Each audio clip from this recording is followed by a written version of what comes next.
नमस्ते बोलकर कार्यक्रम की शुरुआत की जाती है, लेकिन आज के लिए और सर्वदा जय श्री राम से उपयुक्त और कुछ मेरे ख्याल में विवादन नहीं है। इसलिए एक बार जय श्री राम हम लोगों को भी बोलना चाहिए और आप लोगों को भी बोलना चाहिए। जय जय श्री राम। प्रभु श्री राम का चरित्र और उनकी लीला में जुड़े हुए सारे चरित्र हम सबके लिए हमेशा से प्रेरणादायी रहे हैं और युग युगांतर तक हम लोगों की प्रेरणा बने रहेंगे। ऐसी ही एक पात्र हमारी माँ सबरी, जिनके ऊपर जितना कहा गया या जितना सुना गया शायद कम कहा जाएगा, लेकिन उनके ऊपर एक पूरी की पूरी पुस्तक दोहावली तैयार की है। ऐसी हमारी आज की लेखिका उर्वशी अग्रवाल उर्वी जी आज हमारे साथ मौजूद हैं। कृपया करतल ध्वनि से आपका स्वागत करें। आभार आपका। आपकी पुस्तक मैं सबरी हूँ राम की, जिसे प्रभात प्रकाशन ने प्रकाशित किया है, आज उसके लोकार्पण, उसके परिचर्चा के लिए हम सब उपस्थित हैं।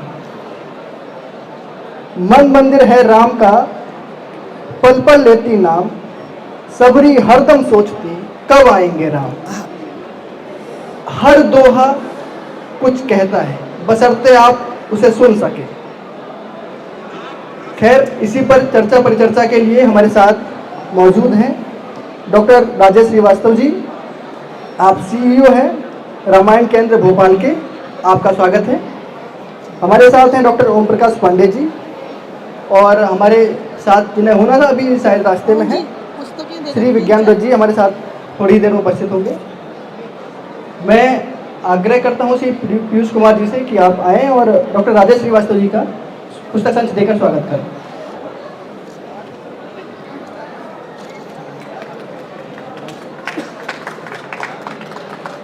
बहुत बहुत धन्यवाद। मैं आग्रह करता हूं श्री मोहित जी से कि आप आए और मैम का पुस्तक संच देकर स्वागत करें। मैं आग्रह करता हूं हमारी मैडम प्रभात प्रकाशन से आशा जी से कि आप आए और पुस्तक संच देकर श्री ओम प्रकाश जी का स्वागत करें।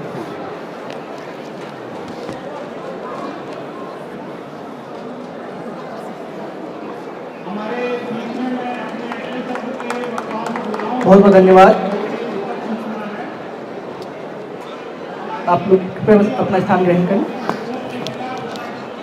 महका महका ही रहे मेरे मन का धाम, एक सुगंधित पुष्प है सिर्फ राम का नाम। राम हम सबके लिए सब कुछ हैं, सर्वव्यापी हैं, और उनकी एक भिलनी जो उनके झूठे बेर जिनके बेर राम खाते हैं, माँ सबरी, उन पर चर्चा परिचर्चा के लिए आज हम सब उपस्थित हुए हैं। अब विमोचन लोकार्पण करेंगे, कर दें, कैसे करना है? ठीक है जी जी।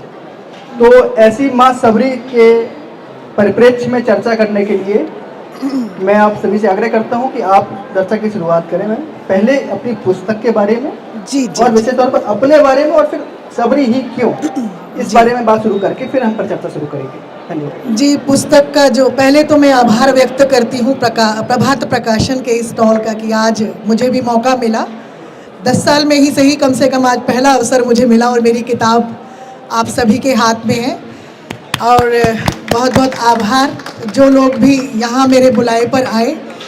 और अभी आपने कहा कि पुस्तक के बारे में या मैं अपने बारे में कुछ कहूँ। मेरा नाम उर्वशी अग्रवाल उर्वी है। मेरी जो लेखन की जो मैं यात्रा है मेरी यहीं पर आकर के शुरू हुई करीब 10 साल पहले, और इस दरमियान मेरी 10 से 15 पुस्तकें तैयार हैं। और जो मेरी पहली पुस्तक है मेरे लिए बहुत मीन्स मैं गौरवान्वित हूँ आज इसको इंट्रोड्यूस करते हुए यहाँ पर। इसका जो टाइटल है मैं शबरी हूँ राम की, अपने आप ही बोलता हुआ है। ये पहला एक शब्द था जो मेरे जहन में आया था। ये पहला वो दोहा था कि मैं शबरी हूँ राम की, चखती रहती बेर, तकती राहें आपकी, हुई कहाँ पर देर। तो ये अपने आप में एक बोलता हुआ दोहा है और एक शबरी है। और हम शबरी के बारे में इतना नहीं जानते, बस इतना ही जानते हैं कि एक शबरी थी, उसने कुछ बेर चखे थे और राम जी का वेट किया था और राम जी आए थे। हाँ जी, ऐसा ही हुआ था।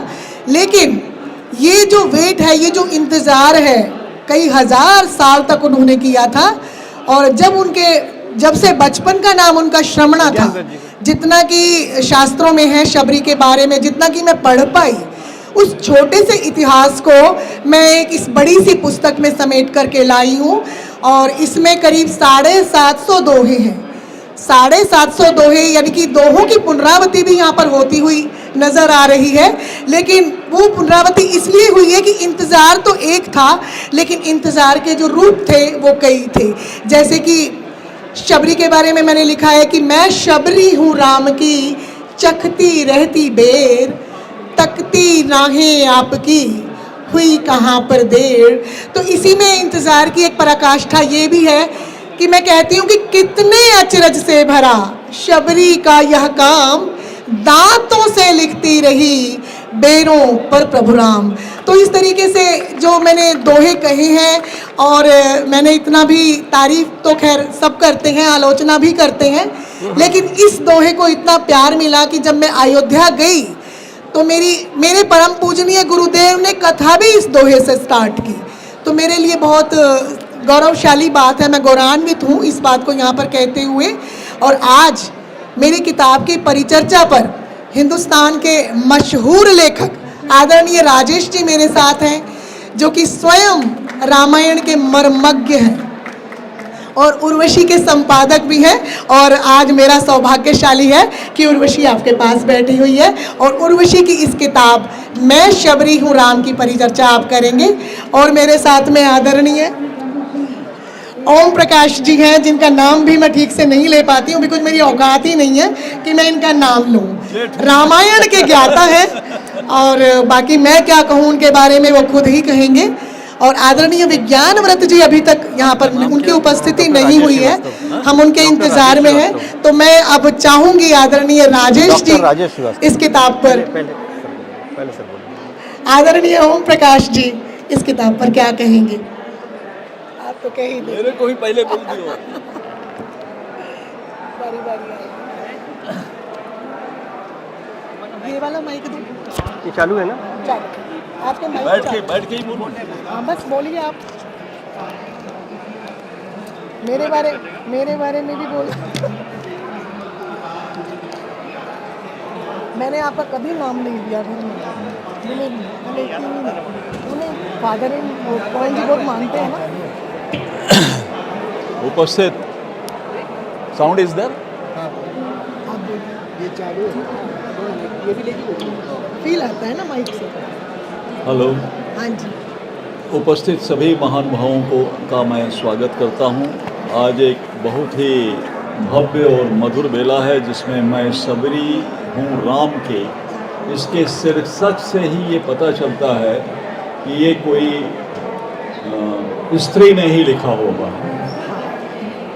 क्योंकि वो जो वात्सल्यता है, वो जो भाव है, वो भाव मुझे नहीं लगता कि आज जो शहर बसे हैं, जो आज भौतिक विकास है, ये सारा जो कुछ विकास है, ये अगर स्त्री नहीं होती तो ये शायद नहीं होता। क्योंकि उसमें ही रंग रस है, उसमें ही संवेदना है, उसमें ही कवित्व है, उसमें ही वात्सल्यता है, उसमें ही आतिथ्य है।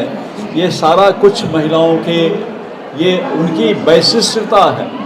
हम ये पढ़ रहे थे तो इसमें हमने देखा कि किसी ने जो लिखा है उसमें वो लिखते हैं कि अपनी संवेदना को उकारने का वैशिष्ट, अपने मनोभावों की शिलाओं में तराशने का हुनर ईश्वर ने केवल मनुष्य को ही प्रदान किया है। मेरा ये मानना है कि ये स्त्री का एक स्वाभाविक गुण है, और उस स्वाभाविक गुण में उसके अंदर कहीं संवेदनशील स्त्री होने के साथ संभावनापूर्ण कवयित्री भी हैं। तो ये संभावनापूर्ण नहीं होता है। स्त्री हमेशा ही संवेदनशील है, स्त्री कवि है, स्त्री जननी है, स्त्री राष्ट्र है। और हम लोग सभी माँ के गर्भ से जन्म लिए हैं।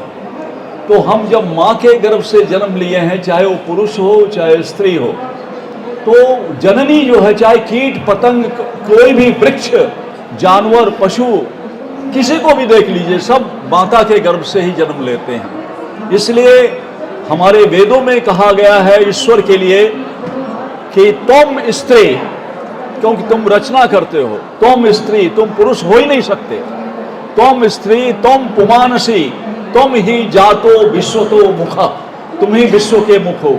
और जब माँ हो जाती है, जननी हो जाती है, तो सारी संवेदना सिर्फ उसी के नाम में रहती है और कहीं हो ही नहीं सकती है, वात्सल्यता हो नहीं सकती है। और इसका प्रत्यक्ष प्रमाण जो है मुझे मिलता है जब उन्होंने शुरू किया और अभी उन्होंने कहा ये कि मैं सबरी हूँ राम की, चखती रहती बेर, तकती राहें आपकी, हुई कहाँ है देर। ये माँ की भाषा है जो राम के लिए संबोधन करती है, और दूसरी भाषा में वो अपने को भीलनी कहकर प्रयोग करती है। सबरी जो है मतंग मुनि की शिष्या रही हैं, और राम जो है, राम एक ऐसा नाम है कि राम वर्तमान भी हैं, भविष्य भी हैं, वो भूतकाल की शाश्वत हैं। राम केवल शाश्वत ही नहीं है, बल्कि राम धर्म है, धर्म की मूर्ति नहीं बल्कि वो विग्रह हैं। राम ही राष्ट्र है, और जहाँ राम है वहीं राष्ट्र है। और ये बात महर्षि वाल्मीकि ने अपने रामायण में भी लिखा कि राम अगर वन में है तो वन भी राष्ट्र है, राम जहाँ भी है वो राष्ट्र है। और राष्ट्र और राम में एक अभिव्यक्त संबंध है। और आप देखिए कि चाहे सबरी हो, चाहे किष्किंधा में जब वो जाते हैं तो हनुमान हो या सुग्रीव हो, आप जब सिंगवेरपुर जब वो पहले पहुंचते हैं तो वहाँ निषाद राज से मिलते हैं। माने राम सबको लेके चलने वाले हैं, राम एक समन्वय का प्रतीक है। और वो राम जब सबरी के पास पहुंचते हैं, सबरी की वात्सल्यता और मातृत्व इतना है कि वो राम को बेर खिलाने के बाद अपना शरीर छोड़ देती है।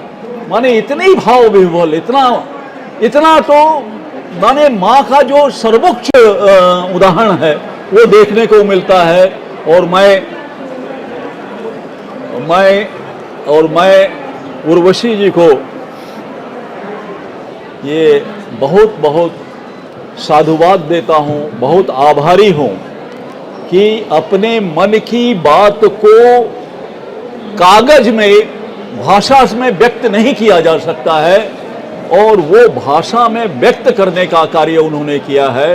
ये अपने आप में बहुत दुष्कर कार्य था, और उसमें वो एकदम से, हालांकि जितना उन्होंने लिखा है उतना भाव उनका नहीं, उससे कहीं बहुत ज़्यादा भाव था, और इस पर वो ही ज़्यादा अच्छी तरह से प्रकाश डाल सकती हैं। मैं तो यही कहूँगा। और ये इसका लोकार्पण अयोध्या में हुआ, और रामभद्राचार्य जी ने किया इसका लोकार्पण। 3 दिन तक कार्यक्रम चलता रहा, 9 दिन, तो ये 9 दिन तक, और ये एक भव्य हुआ। मैं तो आते ही पूछा, भाई जब हो गया, राम के जन्मभूमि में सबरी आ गई, तो अब सबरी को दिल्ली क्यों ला रहे हो भाई, मेट्रोपॉलिटन सिटी में? सबरी को भारतवर्ष में घूमना है, अभी तो संसार में घूमना है। तो बहुत अच्छा लगा, बहुत धन्यवाद आपको। हमारे साथ बहुत बड़े विद्वान, बहुत बड़े साहित्यकार राजेश श्रीवास्तव जी बैठे हैं, मैं उनका भी आभार प्रकट करता हूं। आप आए, आपके मुखार बिंदु से भी कुछ सुनना चाहूँगा। तो ये है, तो ये एक इस किताब को मैं ज़रूर कहूँगा कि आप लोग ज़रूर पढ़िए, और जब पढ़िए तो उसके लिए समय भी मैं निश्चित कर देता हूँ कि जब शाम को नीरव बेला में जब आप रहें, भोजन वगैरह कर लें, उसके बाद इस किताब को पढ़ेंगे तो उसका आनंद आएगा। दिनचर्या में इस किताब को पढ़ा ही नहीं जा सकता है, समझा भी नहीं जा सकता है। ये भाव समझने की, भाव की अभिव्यक्ति है। तो वो भाव की अभिव्यक्ति एक लेखिका को कितना मुश्किल हुआ होगा भाव को अभिव्यक्त करने में। भाव अभिव्यक्त नहीं होता, भाव खाली आंखों से झरता है। इसलिए जयशंकर प्रसाद ने कहा भी था कि नारी तुम केवल श्रद्धा हो, विश्वास रजत नक पक्तल में, पीयूष सूरज से बहा करो जीवन के समतल मर्थल में। वाह वाह, बहुत बहुत धन्यवाद। आपके वक्तव्य के लिए, शानदार वक्तव्य के लिए मैं आपका दिल से आभार व्यक्त करती हूँ। और अब हमारे बीच में इस वक्त मुझे खुद अपनी ही पुस्तक का संचालन भी करना पड़ रहा है। अब हमारे बीच में उपस्थित है हमारे भारत की, देश की, विश्व की एक बहुत यानी कि महनीय शख्सियत, जो हमारे बीच में आदरणीय विज्ञानव्रत, जिन्होंने इस किताब की, इस पुस्तक की भूमिका भी लिखी है।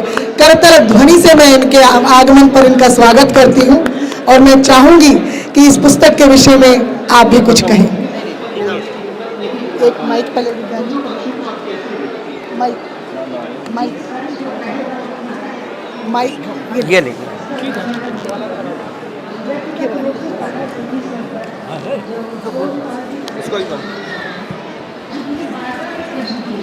थैंक यू सर, अच्छा बोला आपने। हमेशा अच्छा बोलते हैं आप, हमेशा अच्छा बोलते हैं। मैं तो तैयारी में भी नहीं। और तैयारी करके आते तो क्या होता। मैं धन्यवाद देता हूँ। थोड़ा साउंड, मैं धन्य हुआ। आवाज आवाज थोड़ा सा लाउड।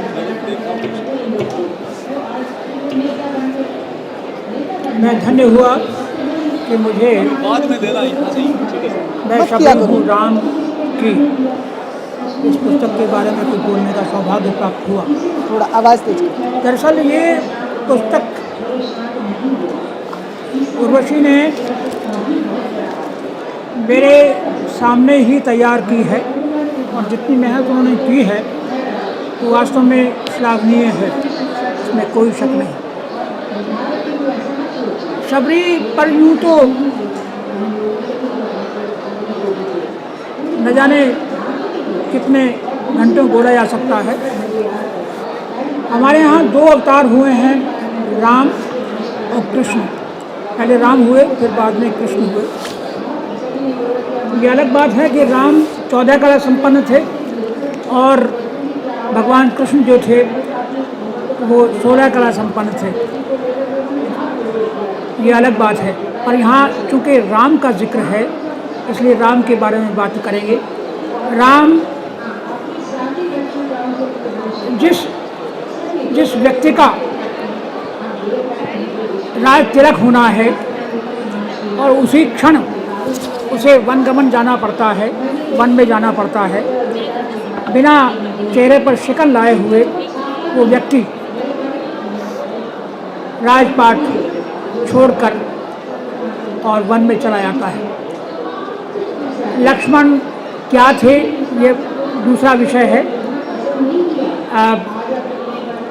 शत्रुघ्न क्या थे, भरत क्या थे ये दूसरा विषय है।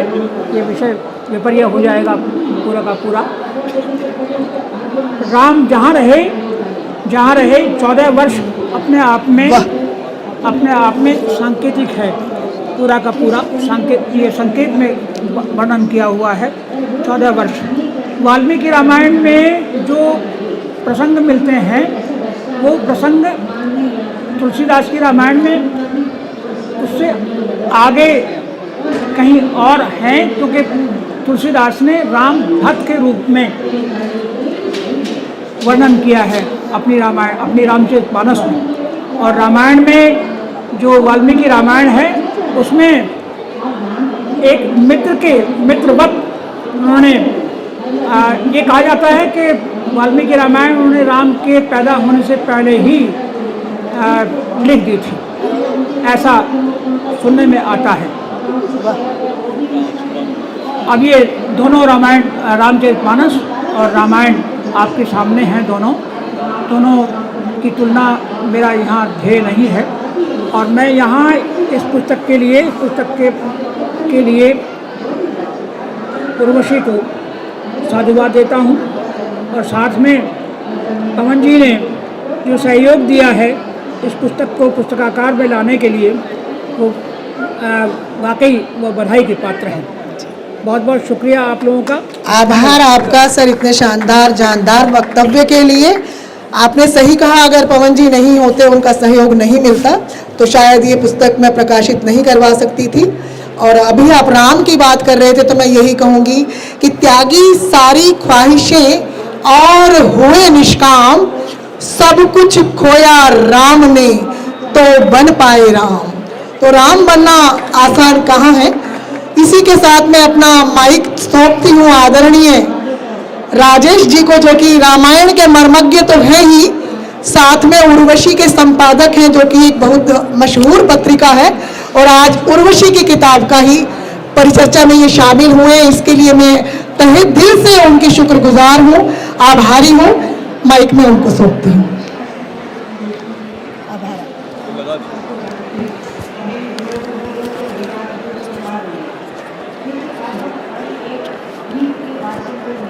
जय श्री राम। जय जय श्री राम। जोर से बोलिए, जय श्री राम। जय श्री राम। जहाँ पर खड़े हैं उससे एक कदम आगे आ जाइए। देखिए, आज का दिन बहुत विशेष है, आप लोगों के लिए भी और हमारे लिए भी। सबसे पहले तो मेरे हाथ में जो पुस्तक है उस पर अपनी दृष्टि डालिए। आपको दिखाई दे रही है सबको? ये पुस्तक के बहाने आज हम यहाँ पर एकत्र हुए हैं। मैं शबरी हूँ राम की, और इसकी रचना जो की है वो हमारे साथ में बैठी हुई हैं उर्वशी अग्रवाल उर्वी जी। तो उनको हम सबसे पहले बधाई देते हैं, और प्रभात प्रकाशन को भी हम बधाई देते हैं कि उन्होंने एक महत्वपूर्ण विषय पर, ऐसे विषय पर जो बहुत ज़रूरी भी है और बहुत उपेक्षित भी है, इस विषय पर बहुत कम लोगों ने लिखा है। और हम सब जानते हैं कि रामायण में शबरी की कथा बहुत छोटी सी है, बहुत छोटा सा अंश ही शबरी का है, लेकिन शबरी इतनी महत्वपूर्ण है कि उसके बिना रामकथा पूरी हो भी नहीं सकती। शबरी को भूलकर, शबरी को बिना संदर्भ में लिए रामकथा आगे बढ़ जाए, ऐसा संभव भी नहीं है। मैं आपको 3 हिस्सों में कुछ बातें कहना चाहूँगा। जो लोग ध्यानपूर्वक सुनना चाहते हैं उनके लिए कुछ काम की बातें भी होंगी। मैं जो बात आपसे कह रहा हूँ उसके 3 हिस्से हैं। एक तो शबरी के बारे में, एक इस पुस्तक के बारे में, और तीसरा उर्वशी जी के बारे में। तो सबसे पहले किसके बारे में बताऊं? शबरी के बारे में। सबसे पहले शबरी के बारे में। हम सब जानते हैं, मेरी आवाज़ hello hello hello hello hello hello hello हम सब जानते हैं कि रामकथा का आरंभ तो वाल्मीकि से हुआ है। हेलो हेलो जी। वाल्मीकि ने जब शबरी को अपनी रामायण में चित्रित किया है तो उसमें उन्होंने 2 शब्दों का प्रयोग किया है, एक सिद्धा और एक श्रमणा। ये 2 विशेषण शबरी के लिए उन्होंने कहे हैं। ये बहुत महत्वपूर्ण है, और बाद के जो रामकथाकार हैं उन्होंने इन्हीं शब्दों को आगे लिखकर शबरी के चरित्र का विकास किया है। ठीक है, तो जिन लोगों ने वाल्मीकि रामायण में शबरी के प्रसंग को नहीं पढ़ा हो वो कृपया उस संदर्भ को देखें, तो उनको बहुत सारी चीज़ें उसमें मिलेंगी, क्योंकि सारे सूत्र उसमें छुपे हुए हैं। दूसरी बात ये है कि जब बाबा तुलसीदास जी ने शबरी को लिया तो उन्होंने बहुत सारे पक्ष उसमें लिए, और शबरी के चरित्र को इतना विशेष बना दिया कि राम भी उस चरित्र में डूब गए। आपको हम बताएं, एक चरित्र और है, एक है केवट।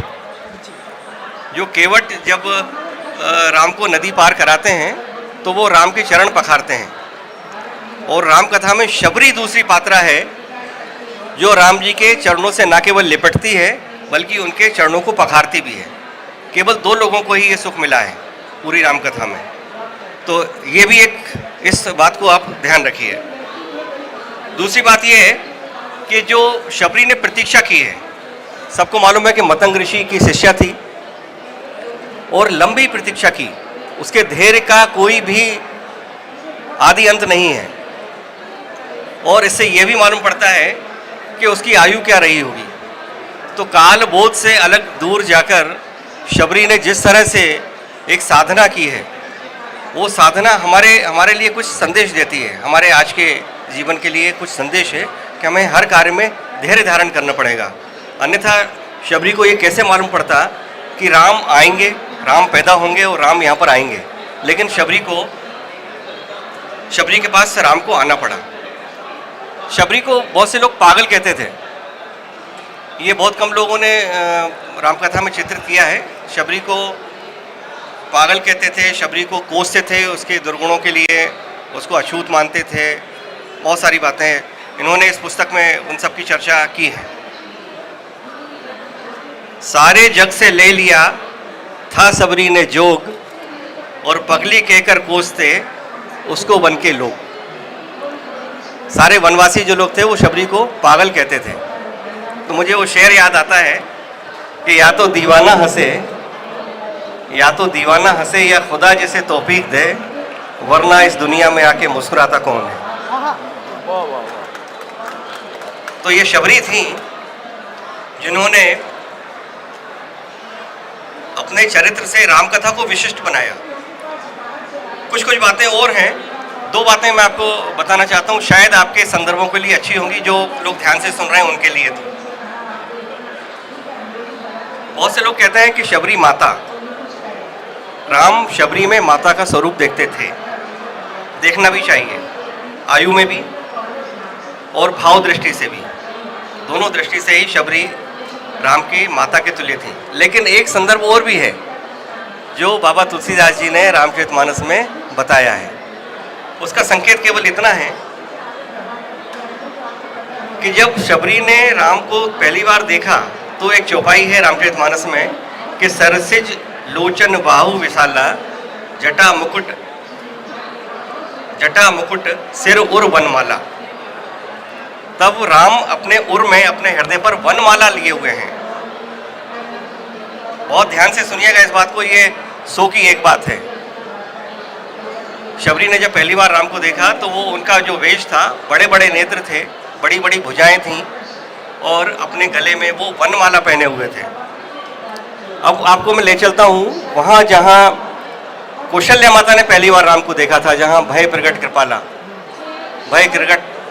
कृपाला, दीन दयाला, कौशल्या हितकारी, हर्षित महतारी, मुनि मनहारी, अद्भुत रूप विचारी, लोचन अभिरामा, तनु घन श्यामा, निज आयुध बुधचारी, और भूषण वनमाला। देखिए वही वनमाला जो केवल शबरी को दिखाई दी है, वो कौशल्य ने भी देखी थी। दोनों माताओं को अपने राम के प्रथम दर्शन में वनमाला दिखाई दी थी। इस संदर्भ को भी याद रखिए। इसके अलावा किसी भी पात्र ने राम जी की वनमाला को नहीं देखा, और वो वनमाला उर्वशी जी ने भी देखी है। इसके लिए इनके लिए तालियां बजनी चाहिए। एक बात शबरी के बारे में और बता दूं, फिर हम पुस्तक पर आते हैं। राम के पास तो बहुत सारे लोग थे जो उनके भक्त थे, बड़े भक्त हुए। विभीषण भी उनका भक्त हुआ, केवट भी, निषाद भी, और भी बहुत सारे लोग उनके भक्त थे। लेकिन शबरी को उन्होंने चुना नवदा भक्ति के लिए। जब शबरी ने कहा कि मैं तो अधम हूँ, नीच जाति की हूँ, तो राम ने कहा कि मैं ये सब नहीं मानता, मैं तो केवल भक्त से एक ही भाव मानता हूँ, भक्ति का, और तुम भक्त हो इसलिए मुझे सबसे अधिक प्रिय हो। और भक्ति भी सामान्य भक्ति नहीं, भक्ति 9 प्रकार की होती है। फिर उन्होंने 9 भक्तियों के बारे में विस्तार से ज्ञान जो दिया वो शबरी को दिया। और कोई भी पात्र रामकथा में नहीं है जिसको राम जी ने नवदा भक्ति के बारे में बताया। प्रथम भगति संत निगर संगा, दूसरमम रति कथा प्रसंगा। पहला तो यही कि अच्छे लोगों के साथ में बैठो। हम ओम प्रकाश पांडे जी के साथ में बैठे हैं, अच्छे लोगों के साथ में बैठेंगे तो अच्छी अच्छी बातें हमारे मन में आएंगी। जब अच्छी बातें आएंगी तो बुरा कुछ वहाँ पर होगा ही नहीं। तो प्रथम भगति संतनि कर संगा, अच्छे लोगों का साथ हम ले लें। हमारे मित्र हों, हमारे जो भी साथ के लोग हैं वो अगर अच्छे हैं तो हमारी दिशा सही है, हम लोग सही काम कर रहे हैं। तो ये मैंने कुछ संकेत दिए। बहुत सारी सामग्री है मेरे पास शबरी पर बोलने के लिए, लेकिन ये संकेत हैं जिनके माध्यम से आप शबरी को समझ सकते हैं। अब मैं आता हूँ इस पुस्तक के बारे में जो मैं शबरी हूँ राम की। इसमें अगर आप देखेंगे तो इसमें एक दोहा इन्होंने उर्वशी जी ने लिखा है कि पावन मन की स्वामिनी, पावन कितनी आस, और राघव को आना पड़ा खुद शबरी के पास। अपने भगवान को भी विवश कर दो कि वो स्वयं अपने भक्त के पास में आए।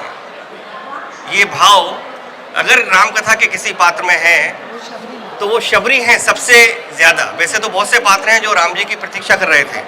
वाल्मीकि रामायण में और भी पात्र हैं, स्वयं प्रभा एक तपस्विनी हैं जो उनकी प्रतीक्षा कर रही थी, कुछ और भी वनवासी थे, कुछ ऋषिगण थे जो जानते थे कि राम आएंगे।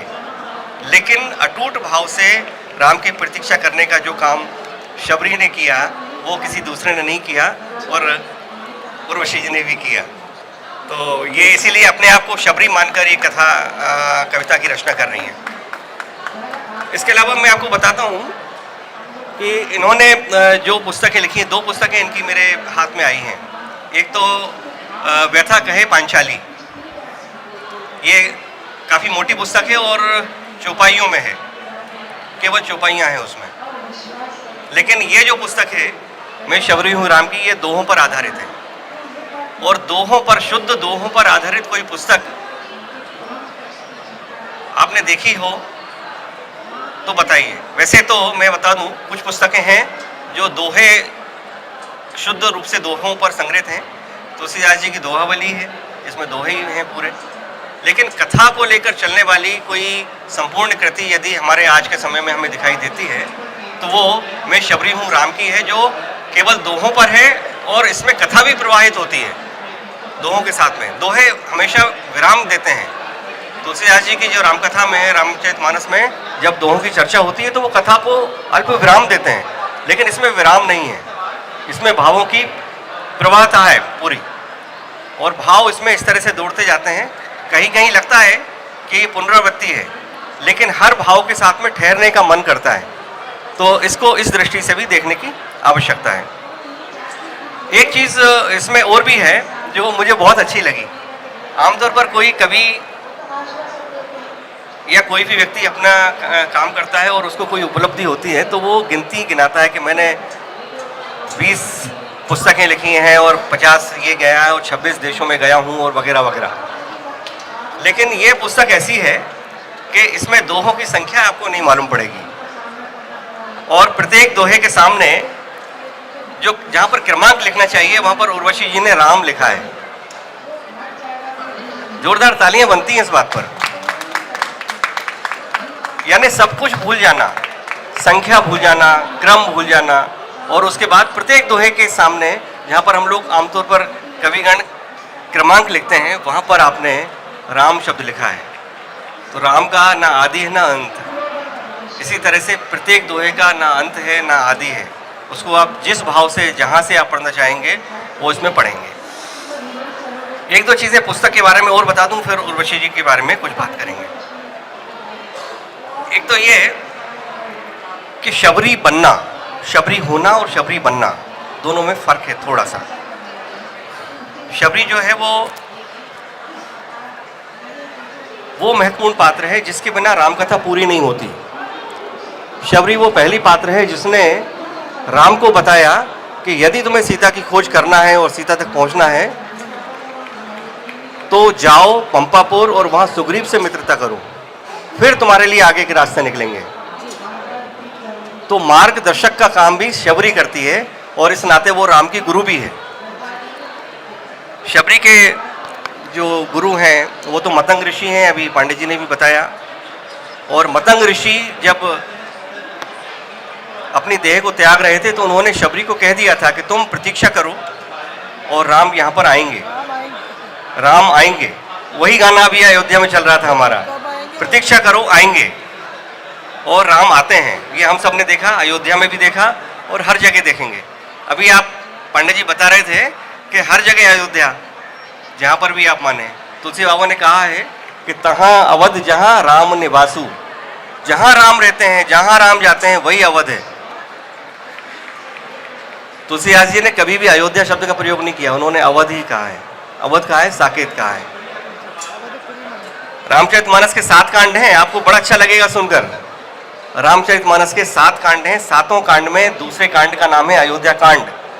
लेकिन पूरे अयोध्या कांड में एक जगह भी, ना चौपाई में ना दोहे में, कहीं भी अयोध्या शब्द नहीं आया है। ना केवल बालकांड में आया है और ना बाकी कांडों में आया है।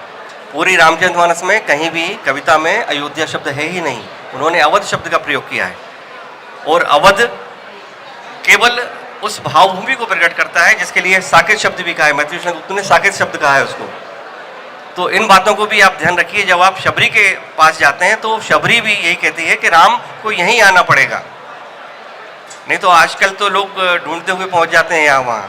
लेकिन शबरी का धैर्य देखिए, उसकी तपस्या देखिए, विश्वास देखिए उसके मन का, जिस विश्वास की कल्पना तुलसीदास जी ने अपने प्रथम श्लोक में कर दी थी, यहाँ पर वो कहते हैं कि वर्णा नाम अर्थ संधा नाम रसा नाम छंद सामपि मंगला नाम चा करता रहो वंदे वाणी विनायको भवानी शंकरो श्रद्धा विश्वास रूपणो। शिव जी और पार्वती जी को पूजो, लेकिन कैसे पूजो? जैसे श्रद्धा और विश्वास को हम मानते हैं। तो ये श्रद्धा और विश्वास को लेकर जो व्यक्ति रामकथा में प्रविष्ट होता है वही उसकी तह तक पा पाता है। अन्यथा रामकथा को समझ पाना और उसके मर्म को जान पाना आसान नहीं है। उसमें आपको श्रद्धा रखनी होगी और भक्ति भाव भी रखना होगा। ये रामकथा के सारे पात्र करते हैं। ये आरंभ के जो केवट हैं वो भी रखते हैं और अंत के जो विभीषण हैं वो भी रखते हैं, जो बाद में लोग जुड़ते हैं वो भी रखते हैं। तो ये क्रम रहा। भाषण बहुत लंबा हो जाएगा, आप लोग खड़े हुए हैं, इस बात का मुझे कष्ट है, लेकिन उसके पहले कि मैं अपनी बात को पूरा करूं, उर्वशी जी के बारे में बताना जरूरी है। मैं फिर से सचमुच बधाई देना चाहता हूं। मैं भोपाल में रहता हूं और कल दोपहर तक मेरा यहां आने का कोई कार्यक्रम नहीं था। आदरणीय पवन अग्रवाल जी ने मुझे जब यहाँ के लिए आमंत्रण दिया तभी मैं बहुत संकोच में था, लेकिन जब उन्होंने कहा कि पुस्तक का नाम शबरी है तो मेरे मना करने का कोई कारण ही नहीं था। और मैं सचमुच इसलिए आया कि शबरी पर लेखन बहुत कम हुआ है और शबरी जैसे विषय को आपने चुना, और चुना नहीं, उसको बड़ा आत्मसात किया है आपने। इसके दोहों में आप उतरिए, बहुत सारे दोहों मैंने नोट किए हुए हैं। उन दोहों में आप जब उतरेंगे तो आपको लगेगा कि शबरी बनकर, एक तो रास्ता बाहर से होता है ना, वो ये इश्क नहीं आसान, बस इतना समझ लीजिए, और एक आग का दरिया है और डूब के जाना है। तो जब शबरी में आपको शबरी समझना पड़ेगा तो शबरी बनकर जीना पड़ेगा।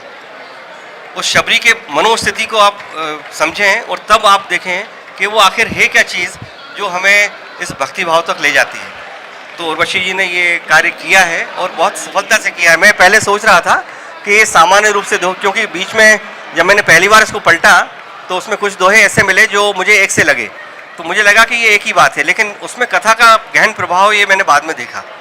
और ये कथा वहीं से है जहाँ से वो उसकी कथा आरंभ होती है, जब वो अपने घर से चलती है और उसको अलग अलग तरह से कोई भील बोलता है, कोई कोल बोलता है।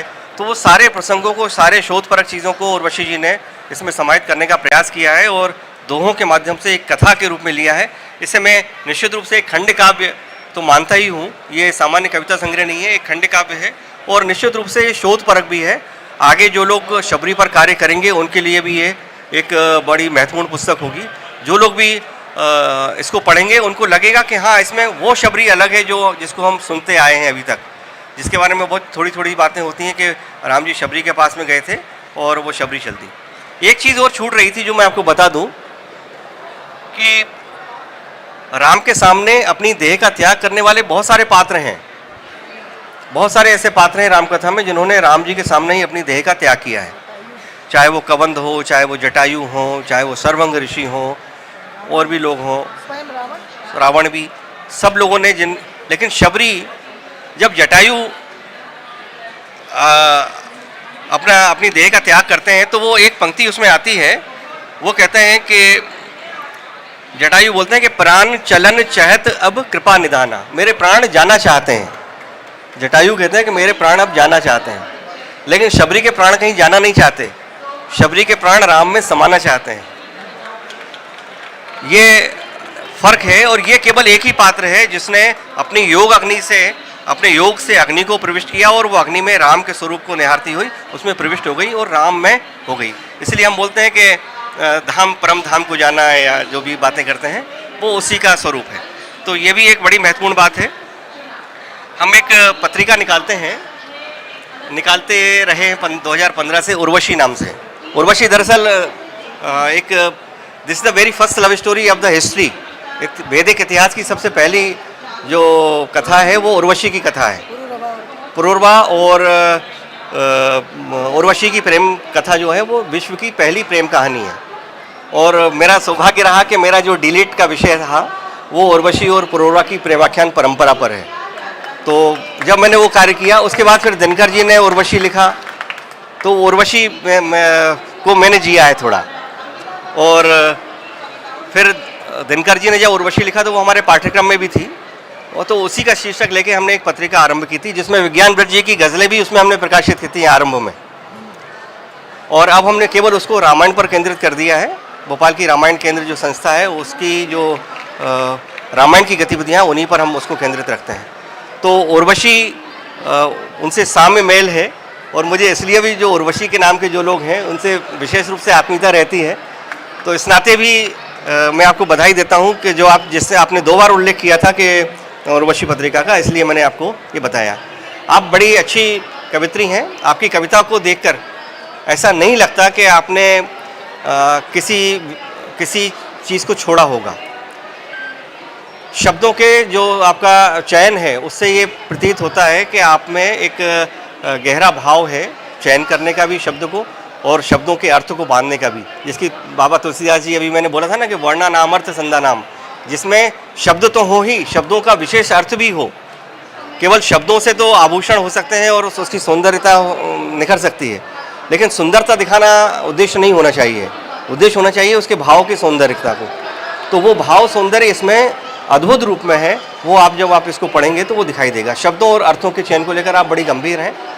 आपने हजारों दोहे, हजारों चौपाइयाँ लिख रखी हैं, और उनका आपने नियमित रूप से पाठन भी किया है, वाचन भी किया है, और दूरदर्शन पर और आकाशवाणी पर निरंतर आपका प्रसारण भी हुआ है।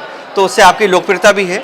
लेकिन उससे भी अधिक खास बात यह है कि आप एक संपादक भी हैं, आप लेखिका भी हैं, आप एक अच्छी वक्ता भी हैं। और मैं तो बस अपनी बात समाप्त करूं, लेकिन एक निवेदन करूंगा उर्वशी जी से कि कुछ चयनित दोहे हमारे आज के जो दर्शक हैं उनको आप ज़रूर सुनाइए इस पुस्तक से, ताकि हम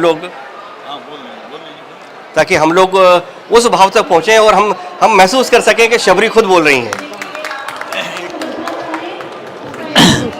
मैं खड़े होकर बोल रहा हूँ क्योंकि प्रोफेसरों की आदत है वो खड़े होकर ही बोलते हैं। तो पहले तो मैं आप कुछ लोग जो खड़े हैं उनके भाव को मैं समझ रहा हूँ, और मैं एक बात आपसे कहना चाहता हूँ, वो प्रभात प्रकाशन इसको जरूर सुने। प्रभात प्रकाशन के सारे कर्मचारी सुने, और प्रभात प्रकाशन के पीयूष, प्रभात और पवन भी सुने। और वो मैं ये कहना चाह रहा हूँ कि वाल्मीकि ने जो श्रृंखला शुरू की थी, तुलसीदास मध्यकाल में, तुलसीदास ने भक्ति काल में उन्होंने किया, लेकिन उसके बाद राधेश्याम रामायण के रूप में रामायण का अंतिम पड़ाव आया था, और उसके माने राधेश्याम रामायण के बाद ये अभूतपूर्व कार्य उर्वशी जी ने किया। ये अपने आप में एक बहुत महत्वपूर्ण है, और इसलिए मैं खड़ा हो गया, और इसके लिए इनको अलग से बहुत बहुत साधुवाद। हमने यहाँ पर एक किताब लिखी थी, द्रष्टव्य जगत का यथार्थ, जो प्रभात प्रकाशन ने प्रकाशित किया था, और मैं श्रीवास्तव जी को जब वो बोले तो मुझे याद आ गया, उसमें मैंने उर्वशी का जिक्र किया था। और आज इस किताब को अगर आप पढ़ेंगे तो जो मैंने आपको भाव बताए थे वो भाव से विह्वल हो जाएंगे आप। उसके लिए समय भी बताया था, और वो क्यों बताया था कि उर्वशी जो है, उर्वशी जो उर में बसने वाली है, आज उस उर्वशी को ये अगर आप पढ़ेंगे तो ये भी आपके उर में बस जाएगी। इससे बढ़ के और कुछ नहीं कहूँगा। बहुत धन्यवाद। इसके बाद आपने मुझे निशब्द कर दिया है और कुछ दोहे सुनाने का आदेश हुआ है, तो मैं वहीं से बात शुरू करती हूँ जहाँ आप जटायु की बात कर रहे थे। मैंने जो इसका अगला संस्करण आएगा इसमें कुछ दोहे और ऐड होंगे। जटायु जी की बात हो रही थी तो मैं उर्वशी क्या लिखती है कि लड़ते लड़ते कट गए गरुड़ राज के पंख, चलकर आए राम जी और लगाए अंक। तो श्री राम जी तो सबको अंक लगाते थे।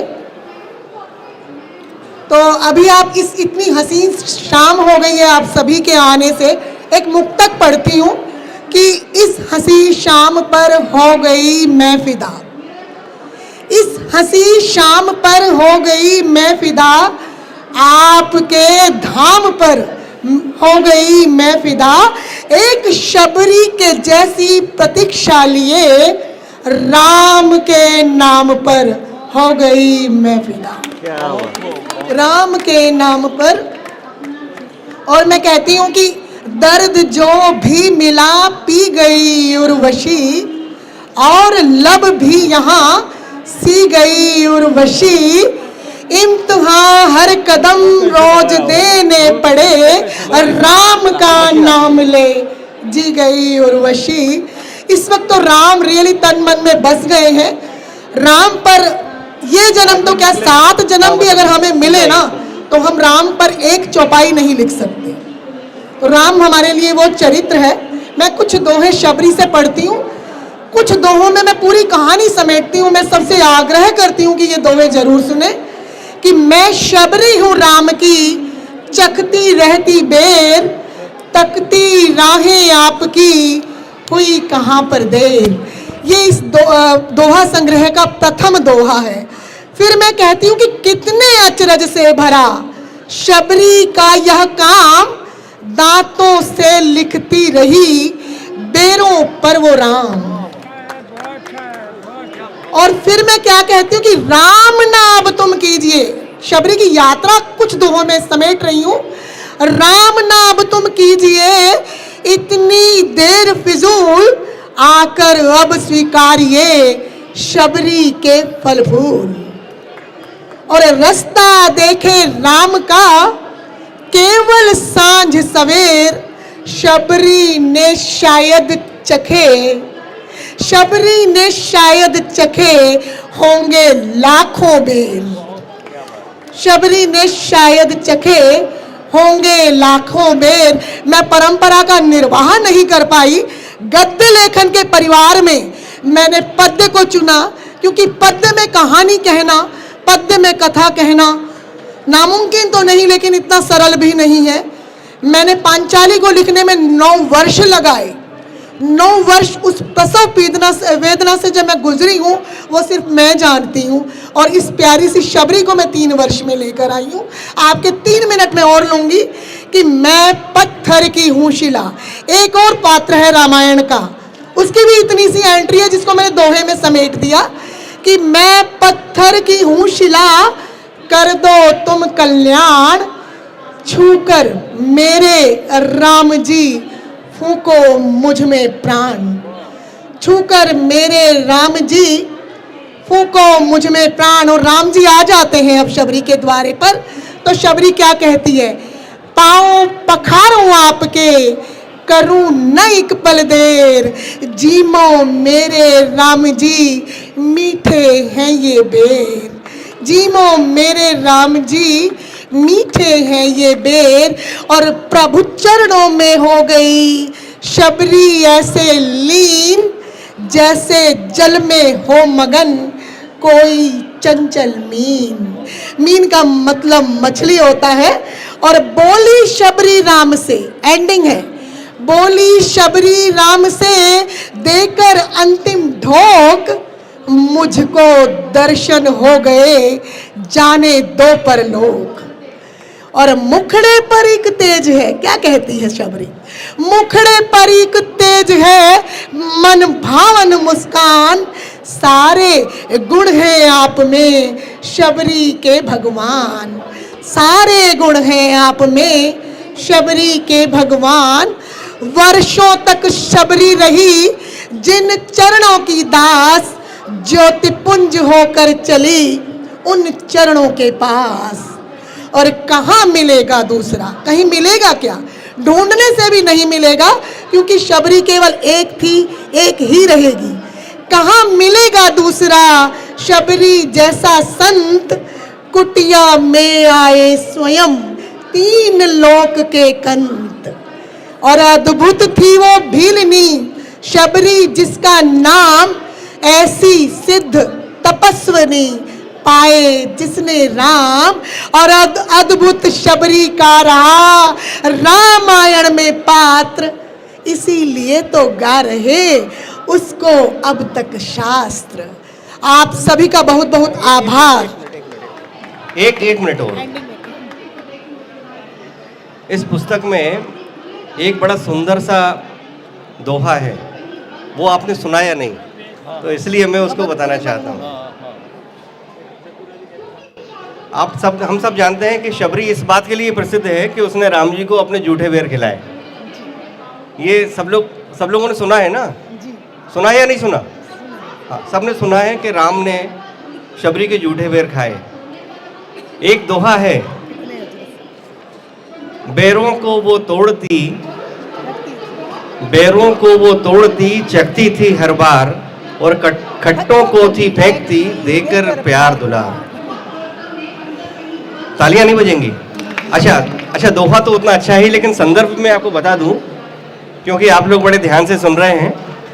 ये लिखा कहाँ है कि शबरी ने राम जी को जूठे बेर खिलाए? ये कहाँ लिखा है? वाल्मीकि रामायण में नहीं लिखा, तुलसीदास जी की रामचरितमानस में नहीं लिखा, कंब रामायण में नहीं लिखा, कृतिवास रामायण में नहीं लिखा, रंगनाथ रामायण में नहीं लिखा, भानुभक्त की रामायण में नहीं लिखा, बहुत सारी रामायण है, किसी में नहीं लिखा। फिर ये आया कहाँ से? ये आया कहाँ से कि शबरी ने जूठे बेर राम को खिलाए? मेरी एक पुस्तक है, कहूँ तो दिखा दूँ? मेरी अभी एक पुस्तक अभी प्रकाशित हुई है जिसमें 125 रामायणों पर मैंने चर्चा की है। मैं एक नज़र दिखा देता हूँ। रामायण दर्शनम के नाम से है, लेकिन ये रहस्य भी आपको बताऊंगा कि वो आखिर कहाँ है। ये पुस्तक अभी प्रकाशित हुई है, रामायण दर्शनम। इसमें लगभग 125 रामायण है और मैंने लगभग 700 रामायणों पर काम किया है, तो 7 वॉल्यूम में आएंगे, पहला है ये। मैं आपको बताना चाह रहा था कि आखिर ये कहाँ से प्रसिद्ध हुआ कि शबरी ने राम जी को जूठे बेर खिलाए। मैं इसको बार बार इसलिए दोहरा रहा हूँ कि और लोग जहाँ तक आवाज़ पहुँच रही है वो सब इकट्ठे हो जाए। मुझे लग रहा है काफ़ी सारे लोग और भी आ गए हैं। एक 1585 में एक संत हुए हैं जिनका नाम आपने सुना होगा, नाभादास जी। सुना है या नहीं? नाभादास जी ये रामानंद परंपरा के एक बड़े संत थे और तुलसीदास जी से सीनियर ही थे, उनके पहले के थे। और उन्होंने जब रामकथा लिखी थी तो ब्रज भाषा में लिखी है, और उनकी जो एक पुस्तक है छोटी सी, आपको मिल जाएगी, उसका नाम है भक्तमाल। याद रखिए, नाभादास जी की पुस्तक भक्तमाल, बहुत छोटी सी पुस्तक है, मेरे पास है। उसमें उन्होंने ब्रज भाषा में एक छंद लिखा है जिसमें ये संकेत पहली बार मिलता है पूरे विश्व के इतिहास में। उसमें नाभादास जी कहते हैं कि वो इतनी भाव विभोर थी और वो ये सोचती थी कि राम जी आएँ तो उनको कहीं हमारे फल खट्टे ना लगें, इसलिए वो फलों को चखती थी और रख देती थी। और ये भाव उसके मन में नहीं आता था कि ये जूठे तो नहीं हो गए। तो ये भाव और ऋषि जी के मन में भी है, और उन्होंने अपने सारे दोहों को चख कर रखा है। इस पुस्तक में सारे दोहे उनके चखे हुए हैं, और ये इन चखे हुए बेरों का हम लोग आस्वादन करें। निश्चित रूप से इसमें मिठास है और बहुत आनंद मिलेगा। मैं सबसे निवेदन करूंगा इस पुस्तक को जरूर पढ़ें। जी धन्यवाद। तो इस पुस्तक को जरूर पढ़िए। बहुत मतलब बात कीमत की नहीं है, आप अच्छी पुस्तकें पढ़ते हैं तो आपको ये पुस्तक ज़रूर पढ़नी चाहिए, संदर्भ के लिए भी। और यदि आप किसी को उपहार में देना चाहते हैं तो मुझे लगता है कि आज के समय में इससे बढ़िया पुस्तक है नहीं जो आप किसी दूसरे को व्यक्ति को उपहार में दें। तो सर सही बोल रहा हूँ? तो हम अपना कार्यक्रम समाप्त करें उसके पहले मैं धन्यवाद देता हूँ भाई प्रभात अग्रवाल जी को, भाई पवन अग्रवाल जी को, जिन्होंने मुझे इस सुंदर अवसर पर यहाँ पर आप सबके सामने आने का अवसर दिया, और विशेष रूप से उर्वशी जी का, जिन्होंने इस पुस्तक की रचना की और हमें बुलाया यहाँ पर। बहुत बहुत धन्यवाद। जय श्री राम। जय जय श्री राम। तो बहुत बहुत आभार व्यक्त करती हूँ मैं अपने भाइयों का, प्रभात जी जो यहाँ पर हैं, पीयूष अग्रवाल जी, और मेरे पति पवन अग्रवाल जी जो यहाँ बैठे हुए हैं, जिनके सपोर्ट से मैं ये पुस्तक लिख पाई। पीयूष अग्रवाल, प्रभात अग्रवाल के सपोर्ट से ये जो पुस्तक है वो छप पाई, और आप सभी यहाँ पर हैं, आपने सभी ने मुझे सुना, इसके लिए मैं आपका आभार व्यक्त करती हूँ। और अगर ये पुस्तक यहाँ कोई है वो लेगा तो उसको 20% की अतिरिक्त छूट मिलेगी। अभी मैं अपनी तरफ से ही कह देती हूँ। आपका बहुत बहुत आभार। बहुत बहुत धन्यवाद। बस औपचारिकता में भाई साहब का स्वागत रहेगा ना, तो एक भाई साहब का अनिता जी आए और भाई साहब का स्वागत।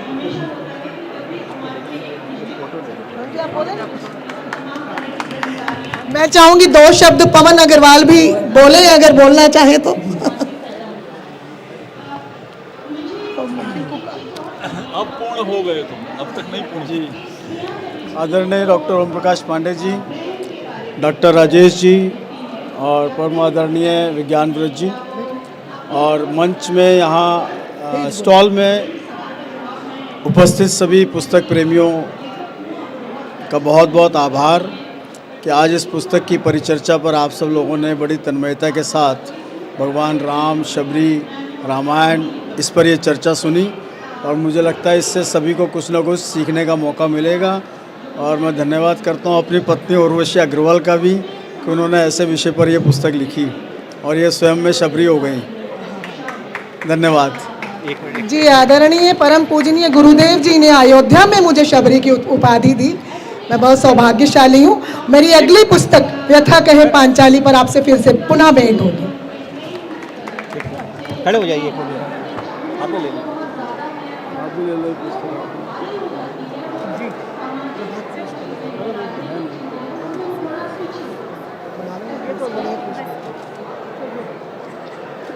एक मिनट पीयूष भैया को बुलाना, प्रभात जी आए तो अच्छी होगा। दोनों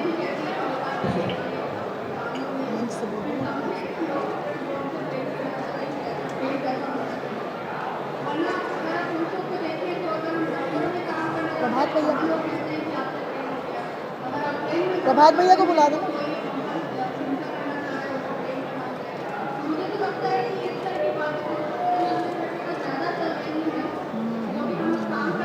बहुत बहुत धन्यवाद। प्रभात भैया है क्या? बुलाने बाहर निकल गए। एक बार पुनः सभी लोगों का बहुत बहुत धन्यवाद, आभार।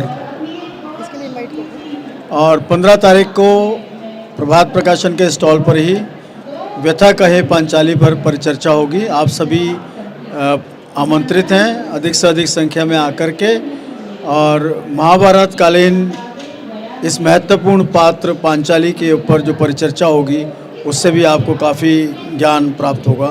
धन्यवाद।